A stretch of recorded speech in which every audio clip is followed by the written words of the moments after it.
Welcome to the new episode of Art.Timeline. Let me tell you about one of the strangest gods in ancient Egypt.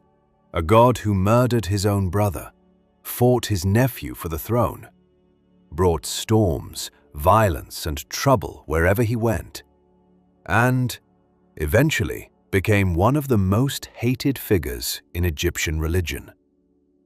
So, yes, at first, he definitely sounds like the villain of the story. But here's the strange part.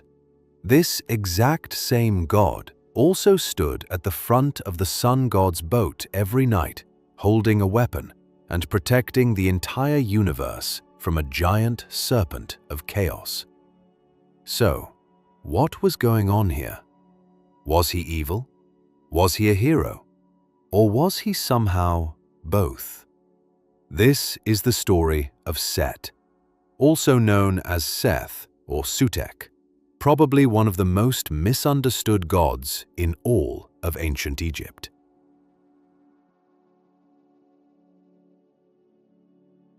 Trust me, the deeper we go into his story, the stranger it gets. Because Set wasn't just some ancient Egyptian version of the devil, his story was much more complicated than that. The animal nobody can identify. Let's start with the way Set looked, because honestly, even that is a mystery. Most Egyptian gods had the head of an animal people could recognize. So, Horus had the head of a falcon, Anubis looked like a jackal, Sobek had the head of a crocodile. But Set? It had a long curved snout, tall rectangular ears, and a weird stiff tail pointing upward. Egyptologists usually call it the Set animal, which is basically a polite academic way of saying, we have no idea what this thing is.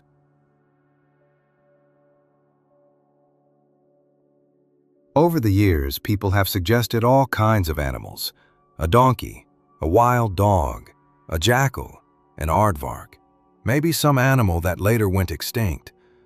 But none of them really fits. And that has led some researchers to think that the Set animal was never supposed to be a real animal in the first place. Maybe it was imaginary. A strange creature made from different parts, created specifically for a god who didn't belong to the normal world. And when you think about Set's personality, that actually makes a lot of sense. Because Set represented everything outside the safe, familiar boundaries of life.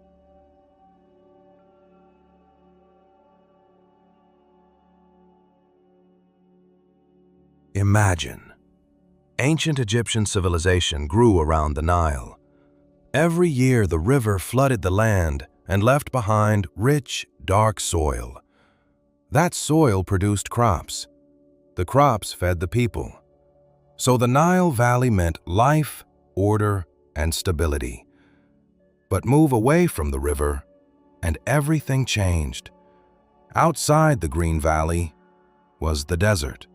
Dry land, dangerous animals, violent winds, foreign borders, trade routes that could disappear into the middle of nowhere. And this was Set's world.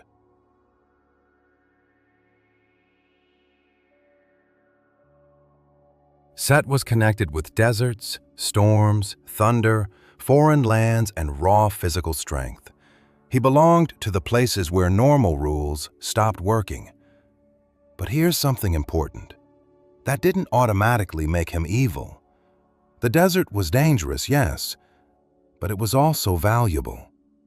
The Egyptians got minerals and precious materials from desert regions. Trade routes crossed the desert. Armies had to travel through it. Egypt's borders had to be defended there.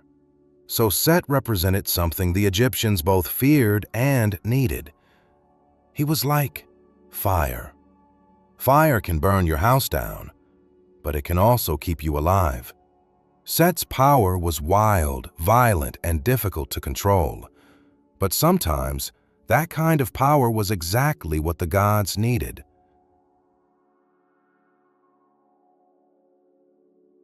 Of course, when most people hear the name Set, they think of one thing: The murder of Osiris. Osiris, the god of the dead in ancient Egypt, we made a detailed video about it. You can check out the Ancient Egypt playlist on our channel, friends. Thank you for subscribing to us. This makes us happy. So, where were we? The death of Osiris. So let's talk about it. According to one of the main religious traditions of Egypt, the god of the earth, Geb, and the goddess of the sky, Nut, had 4 important children: Osiris, Isis, Set, and Nephthys. Osiris became a great king. He was associated with kingship, death, rebirth, and the fertile land. Isis was his sister and wife. I know it's strange, but family marriages were a natural occurrence in the gods of ancient Egypt.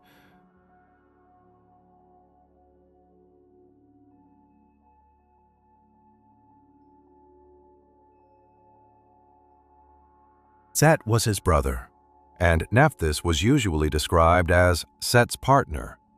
So what happened? Set killed Osiris, and that murder became one of the most important events in Egyptian mythology. But before we go any further, there's something you should know. There wasn't just one official version of the story. Ancient Egyptian religion didn't work like a modern novel, where every character has a consistent story and every event happens in exactly the same way. Different texts give different details, and early Egyptian sources are often strangely silent about exactly how Set killed Osiris. They talk about an attack. They mention Osiris being beaten. They clearly blame Set, but they don't always explain the murder step by step. It's as if the Egyptians were very meticulous about writing down dangerous events. Perhaps they believed that describing something gave it power. Now, you may have heard the famous story in which Set builds a beautiful chest, secretly measures it to fit Osiris's body, and then throws a party. At the party, he promises to give the chest to anyone who fits perfectly inside. Osiris lies down in the chest. Set closes the lid tightly, seals it, and throws it into the river. It's a great story, right? But the complete version that most people know comes mainly from Plutarch, a Greek writer who lived much later than the earliest Egyptian evidence. The same is true of the famous story of Set dismembering Osiris's body and scattering it throughout Egypt. These ideas may be based on older Egyptian traditions, but we must be careful. We cannot simply accept Plutarch's version and pretend that every Egyptian believed the exact same story for 3,000 years. What remained constant was the basic idea. Set attacked Osiris and killed him, and in doing so, he threw the natural order into chaos. But Osiris's death was not the end. It was the beginning of a much larger conflict. After Osiris was killed, Isis searched for him. She used magic and ritual to restore his body, at least long enough to conceive a child. That child was Horus. Horus was hidden and protected while he grew up, because one day he would challenge Set. Horus wasn't just looking for revenge. He believed the throne of Egypt rightfully belonged to him. Osiris had been king. Horus was his son. So in Horus's mind, the situation was simple. My father was king. Set murdered him. Therefore, I should rule. Set did not agree. Set argued that he was stronger, older, and more experienced. And that's how one of the strangest family arguments in mythology began. Horus and Set didn't just meet one afternoon, have one big fight, and finish the story. No, their conflict went on and on. They fought, they competed, they tricked each other. They brought their case before the gods. And the gods were somehow unable to make a decision. Imagine a family lawsuit that continues for years, except everyone involved can transform into animals and use magic. That's basically the conflict between Horus and Set.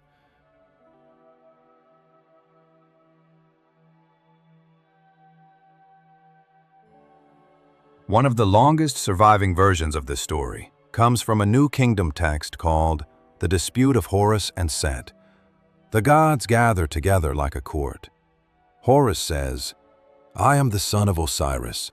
The throne is mine." Set says, "I am stronger. I am more powerful. I am the one who can truly protect the gods." And there were so many contests and challenges that we don't want to mention them all, but we can read about them in ancient Egyptian history.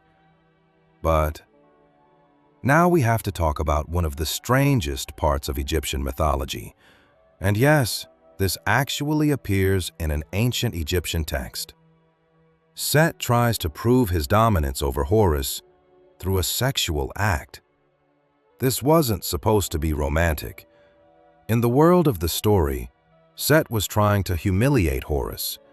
He wanted to show the divine court that Horus was placed in a submissive position and therefore unworthy of being king. But Isis finds out what has happened, and she hatches a plan. Through a series of tricks, the Horus seed is placed on some lettuce. Why lettuce? Because Set apparently really enjoys eating lettuce. Set eats it without realizing what has been placed on it. Later, Set and Horus stand before the divine court. Set proudly declares that he has mastered Horus. So the gods perform a test. They call the Set seed, but from within Horus it does not respond. It responds from somewhere else because Isis had already removed it. Then the gods call the Horus seed, and it answers from within Set. In one version, it actually emerges from Set's head as a golden disc. So Set's plan backfires completely. He wanted to humiliate Horus in front of the gods. Instead, he ends up humiliating himself.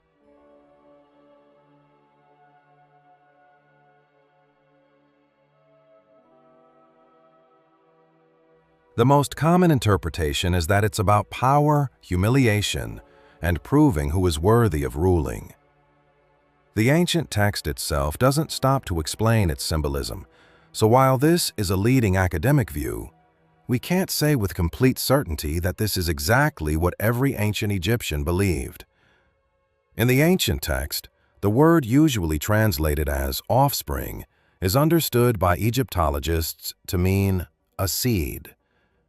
Set doesn't respond to Horus, but rather Horus responds from within Set. In one version of the story, it even appears as a golden disc rising above Set's head. Scholars agree that the scene is symbolic, but they don't all agree on what the golden disc represents. What is clear is the end of the story. Set's plan to disgrace Horus backfires completely, and in front of the divine court, it is Set who is ultimately humiliated. The gods don't simply destroy him, because they still need him. The sun's night journey. Every evening, the sun disappeared below the horizon. But to the Egyptians, this did not mean the sun had disappeared. They believed that the sun god traveled through the dangerous world of night, and every night he faced a terrifying enemy, a giant serpent called Apophis, or Apophis. Apophis represented total chaos, not just a storm, not just violence, not just an enemy army. Apophis represented the complete destruction of cosmic order. If Apophis were to win, the sun would never rise again. The world would be plunged into darkness. The cycle of life would cease. So who could fight such a thing? Who was wild enough, fierce enough, strong enough? Set? Yeah. Set stood on the boat of the sun god and attacked Apep with a spear. Think about that for a moment. The god who killed Osiris, the god who fought Horus, the god of storms and chaos. He was also one of the guardian gods of the universe. Without Set, the sun might not rise. And that's probably the most important thing to understand about him. The Egyptians didn't always believe that dangerous power should be destroyed. Sometimes dangerous power had to be controlled. Sometimes it had to be directed in the right direction. Set's violence was terrifying when he used it against Osiris, but when he used that same violence against Apep, it became heroic. There are even scenes showing Set teaching the king how to use a bow. So during this period, he wasn't seen simply as the evil murderer of Osiris. He was also a powerful protector of kingship and Egypt's borders. So how did he become the villain? Set's reputation changed over time, and when I say over time, I mean over centuries. The murderer of Osiris became more and more dangerous. The rival of Horus became the enemy of legitimate kingship. In some places, images of the Set animal were erased or damaged. His name could be removed from inscriptions. In later rituals, Set could be shown as a defeated donkey with a weapon in its head. He became something that had to be attacked, cursed, and ritually destroyed. But even then, the story wasn't the same everywhere. In some Western oases, people continued worshiping Set long after his cult had weakened in the Nile Valley.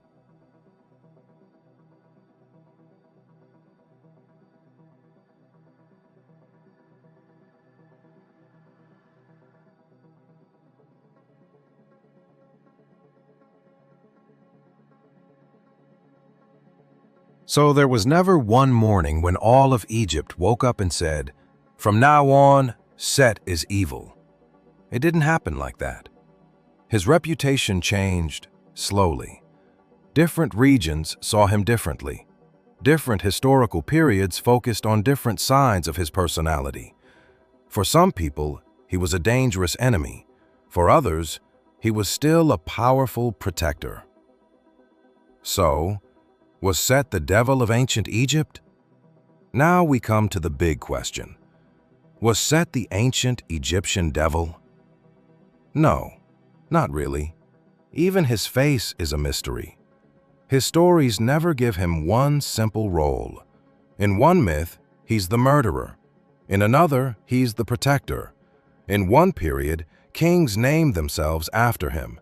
In another, people destroy his images. And maybe he is the most misunderstood god in Egyptian history. Dear friend, thanks for watching, and don't forget subscribing.